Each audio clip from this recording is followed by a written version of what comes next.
Tanış olun, bu Fatma Nisədir. Onun minlərlə izləyiciləri var. Amma bu çox cahil bir qadındır.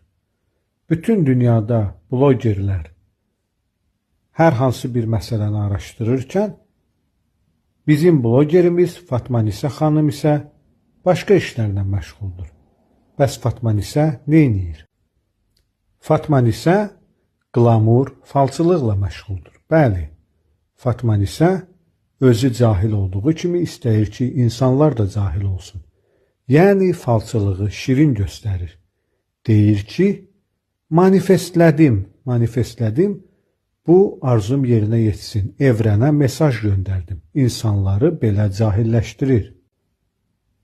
Fatma Nisənin gündəlik rutininə daxil olan işlərdən biri də gözəllik salonuna getməkdir. Bəli, o hər gün gözəllik salonuna gedir və müxtəlif tip makyajlar edir və bu makyaj prosesini maraqlı bir videoymuş kimi öz səhifəsində paylaşır.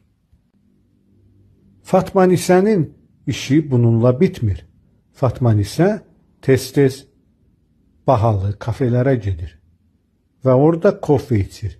Mütləq bahalı əl çantasını stol üstə qoyur ki, görünsün və o bu prosesi çəkir, paylaşır. Yəni, hər gün kofe içməyini çəkir, səhifəsində paylaşır. Amma Fatma Nisənin işi bununla bitmir. Fatma Nisə açıq-saçıq paltarları geyinib, poz verir, fonda da musiqi səslənir və o musiqinin sədaları altında həmin açıq-saçıq paltarlarla addımlayır və bunu öz səhifəsində paylaşır. Bu, Fatma Nisənin son işi deyil. Bir də Fatma Nisə paltar reklamları edir. Bəli, müxtəlif brendlərin, müxtəlif markaların paltarlarını geyinib reklam edir. Bundan əlavə Fatma Nisə toyda öz şəkillərini, toylarda, məclislərdə öz şəkillərini çəkib paylaşır ki, baxın geyimlərim necədir. Amma bu Fatma Nisənin son işi deyil. Fatma Nisənin daha bir işi var. İnternetdən tapdığı reseptlər əsasında tortlar, salatlar hazırlamaqdır.